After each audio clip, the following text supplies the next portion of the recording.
नमस्कार साथियों, सूर्यनगरी यूनिक लो क्लासेस के यूट्यूब चैनल पर मैं डॉक्टर उर्मिला राठी आपका हार्दिक स्वागत और अभिनंदन करती हूँ। बात करें हम लोग राजस्थान एपीओ की। जैसा कि आप सबको पता है कि राजस्थान एपीओ का रिजल्ट आ गया, मेरा वीडियो भी आया था इसके ऊपर, बट थोड़ा सा मेरा तबीयत ठीक नहीं था तो कई दिनों से मैं आप लोगों से मिलना नहीं हुआ, बट फाइनली मैं ठीक हूँ, काफ़ी ठीक हूँ।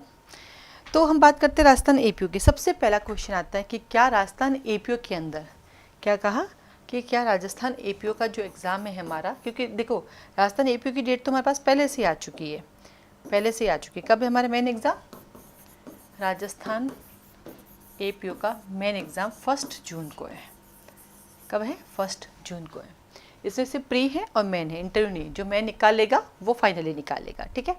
1 जून को है, डेट पहले से आपके पास है।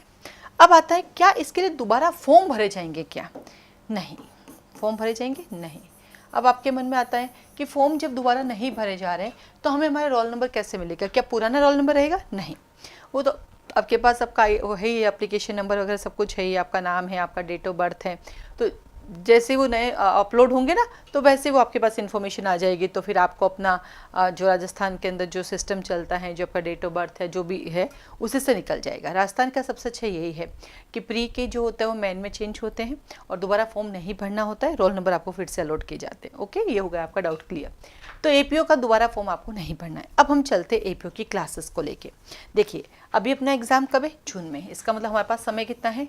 अप्रैल, मई और जून में हमारा 1 जून को तो एग्ज़ाम ही है, यानी हमारे पास पूरे 2 मंथ है, पूरे 2 मंथ है।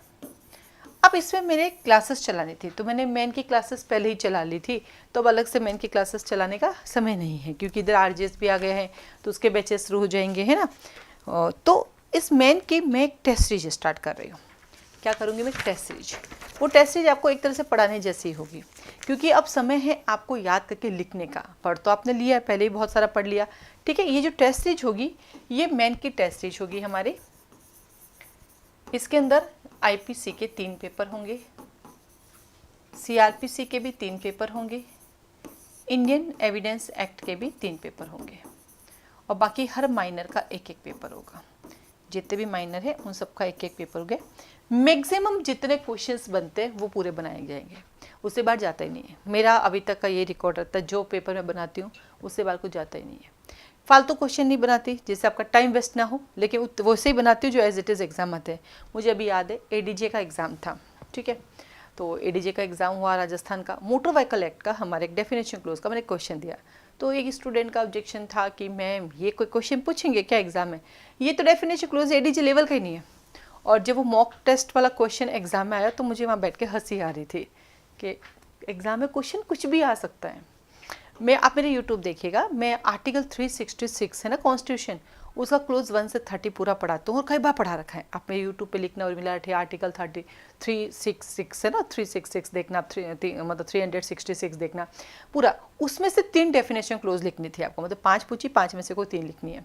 तो अच्छा लगता है कि आप जो यूट्यूब पे पढ़ा रहे हो, आप जो मॉक टेस्ट में दे रहे हो, वो एग्जाम में बच्चों का आ रहा है। बस यही ऑब्जेक्ट होता है भाई, कोचिंग वालों का ऑब्जेक्ट क्या है? जो पढ़ाया वो एग्जाम में आ जाए, जो टेस्ट सीरीज में दिया वो एग्जाम में आ जाए, बच्चा सेलेक्ट हो जाए। ये एक ऑब्जेक्ट होता है हम सबका कि भाई ऐसा आपका सिलेक्शन होना चाहिए, ठीक है।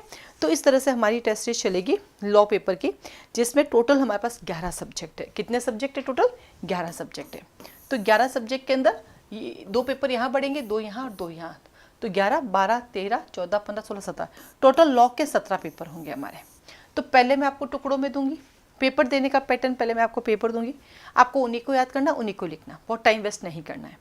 उन्हीं को याद करके उन्हीं को लिखना, उससे बाहर नहीं जाता है, ठीक है।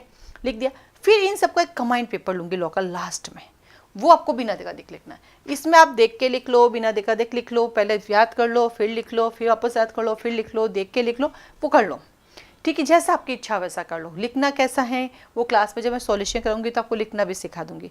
इसमें जो पेपर का पैटर्न होगा, क्योंकि ये फर्स्ट टाइम हो रहा है तो इसलिए इसमें हमारा 2 नंबर का क्वेश्चन भी होगा, 3 नंबर का क्वेश्चन भी होगा, 4 का भी होगा, 5 का भी होगा, 6 का भी होगा, 8 का भी होगा, 10 का भी होगा।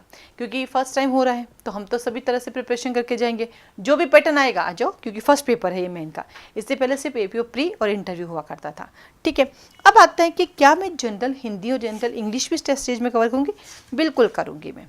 तो अब आपको आता है कि मैम हिंदी इंग्लिश हम कैसे पढ़े, क्योंकि हिंदी इंग्लिश तो बड़ी खतरनाक ही है। तो कैसे करें, कैसे आप क्वेश्चन दोगे, क्योंकि इसके अंदर जो क्वेश्चन आ रहे हैं 100 मार्क्स का आएगा। 50 नंबर की आपकी हिंदी, 50 नंबर की आपकी इंग्लिश आएगी, जिसमें शब्द शुद्धि आएगी, वाक्य शुद्धि आएगी, मुहावरे का अर्थ लिखना होगा, हमारा लोकोक्ति का अर्थ लिखना होगा, फिर आपको युग्मी शब्द के भेद बताने होंगे, अंग्रेजी वाक्यों को हिंदी में लिखना होगा। अभी विधि रचनाकार के एग्जाम में भी ऐसे आए थे वहाँ पे, ठीक है। फिर इसके अंदर 1/3 आपको प्रेसिव राइटिंग लिखनी पड़ेगी। फिर कार्यालय आदेश, परिपत्र, अर्धशासकीय पत्र, यानी आप जब सेलेक्ट हो जाओगे तो आपको लेटर भेजने पड़ेंगे, तो लेटर कैसे लिखने वो भी होंगे। और समसामयिक विषय पर एक लेख होगा, यानी एक 150 वर्ड्स का आपको एक जो है शॉर्ट नोट लिखना है सुंदर सा, जिसमें लीगल पॉइंट ऑफ व्यू से आपको लिखना है। तो इसका भी पेपर होगा, इस हिंदी का भी पेपर होगा, बिल्कुल होगा। 2 पेपर दूंगी मैं।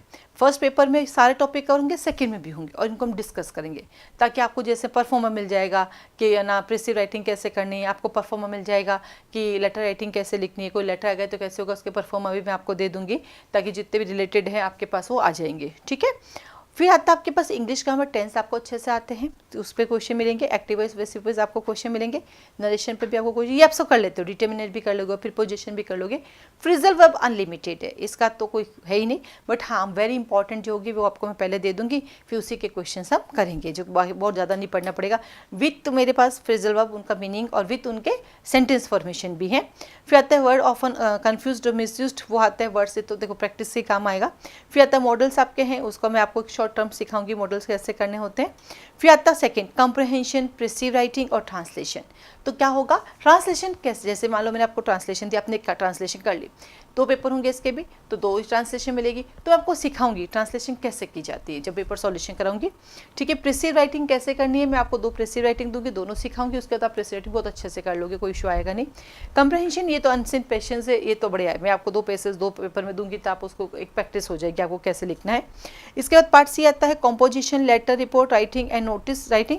ये फिर से जो है इसका परफॉर्मा मैं आपको दूंगी, वैसे क्वेश्चन भी दूंगी, आपको सुंदर सा लिखना भी है, और इसका परफॉर्म मिलेगा। इससे क्या होगा, ऊपर की चीज़ें फिक्स होती है, लास्ट की चीज़ें फिक्स होती है, बीच की चीज़ें आपको बदलनी होती है। तो बहुत सुंदर सा आपका है, आप आराम से कर सकते हो ना 100। तो बहुत सुंदर है पैटर्न आपका, अगर डेली रूटीन पर आप इसको सबको पूरा फोकस करो तो आप अच्छे से कर सकते हो, इतना कोई हार्ड एंड फास्ट है ही नहीं। 1-2 चीज़ें हैं तो ऐसे देखो 100 नंबर का है तो आप आराम से ऐसा 100 में से 100 तो लाना नहीं है अपन को, अगर 100 में से 80 नंबर तक का भी पेपर कर लोगे तो भी आपका काम अच्छे से हो जाएगा, ठीक है। तो ये हो गए लैंग्वेज के, आपको 2 पेपर मिलेंगे रिपीटली, जो है ना ऐसे एक पेपर पूरा एक सब्जेक्ट का, जैसे हिंदी के 2 मिलेंगे, इंग्लिश के भी आपको 2 मिलेंगे। अब इनका लाइव क्लास डिस्कशन होगा, क्वेश्चन आंसर है मेरे पास, जैसे आंसर जो होंगे उसके तो फोटो दे दूंगी।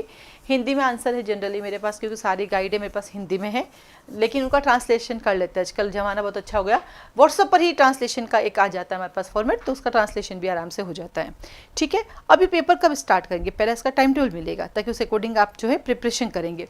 फिर तो पेपर में करोगे, कैसे करोगे, तो इसके पेपर जो है मैं आपको देना स्टार्ट कर दूंगी 5 अप्रैल से। तो 5 अप्रैल को पहला पेपर मिलेगा, फिर 6 अप्रैल को दूसरा मिलेगा, डेली एक पेपर मिलेगा, डेली उसका सॉल्यूशन होगा, ताकि आप उसको जो है बार बार उसको प्रिपेयर कर सकते हैं, उन्हीं क्वेश्चन को आप बार बार तैयार कर सकते हैं। अब इसकी फीस स्ट्रक्चर क्या है, क्या इसकी फ़ीस रहेगी, फीस कैसे सबमिट करनी, उसके लिए आप एक मैसेज करेंगे तो उसमें आपको फीस डिटेल बता दी जाएगी, ठीक है। तो आप सबको ऑल द बेस्ट। और वैसे देखो आप कर सकते हैं, आप टेंशन फ्री होकर 2 महीने बहुत होते हैं, आप बार बार रिविजन भी करोगे तो भी आराम से कर सकते हैं उसको, ठीक है। तो हम लोगों की टेस्टेज स्टार्ट हो रही है हमारी 5 अप्रैल से, तो आप उन्हें ज्वाइन कर सकते हैं। तो दोबारा आपको फॉर्म भरना नहीं है, और इतना सुंदर आपका सिलेबस है और बहुत सुंदर तरीके से आप इसको कर सकते हो। आप सबको ऑल द बेस्ट, आज के लिए धन्यवाद।